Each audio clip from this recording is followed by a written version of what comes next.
September 1327, a deposed king faced a death so terrible that chroniclers spoke of it in whispers for centuries. Edward II had ruled England for 20 troubled years before his wife Isabella and her lover Roger Mortimer orchestrated his removal from the throne. The fallen king was imprisoned in Berkeley Castle, a cold stone fortress in Gloucestershire, where few could hear his cries. Initially, Edward's captors tried to break him through deliberate neglect. According to contemporary accounts, they placed him in a cell beneath the castle, where sewage from an animal pit deliberately flowed into his chamber. Historians believe they intended the filth and stench to cause disease. The two men overpowered the former king and forced him face down onto a bed. In September 1087, one of history's most feared warriors, William the Conqueror, faced. During the assault, William's horse suddenly reared, driving the iron pommel of his saddle deep into the king's abdomen. For 6 agonizing weeks, William lay sweating and feverish as infection spread throughout his abdominal cavity. By the time the funeral procession arrived, the king's corpse had spent days in the summer heat. The body had bloated to an enormous size.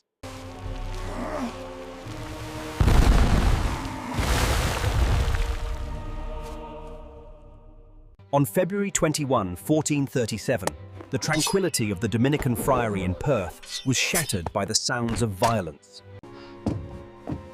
In desperation, James looked for an escape route. The chamber windows were securely barred. James made a frantic decision to pry up the floorboards and drop into a hidden space below. What he didn't realize was that this space was actually a sewage drain. Looking down through the open floor, they spotted the trapped monarch, unable to defend himself. In the summer of 260 AD, a 66-year-old Roman emperor faced a fate that no ruler of Rome had ever experienced before. Shapur used Valerian's back as a human footstool, placing his boot on the Roman's neck before stepping into the stirrup. According to Persian accounts, Valerian was restrained and forced to watch as executioners heated a crucible of gold until the metal became molten. The executioners poured the liquid gold, heated to over 1900 degrees Fahrenheit, directly down his throat.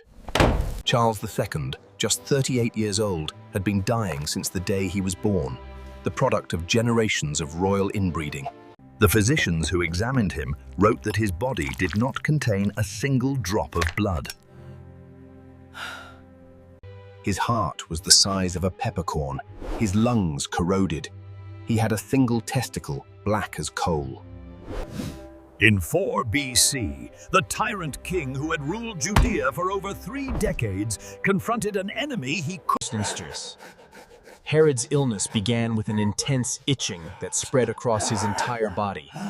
The king would rake. Herod's genitals became gangrenous, developing what Josephus described as putrefied and worm-infested sores. Herod attempted suicide, grabbing a knife from a servant. His cousin stopped him before he could plunge the blade into his chest.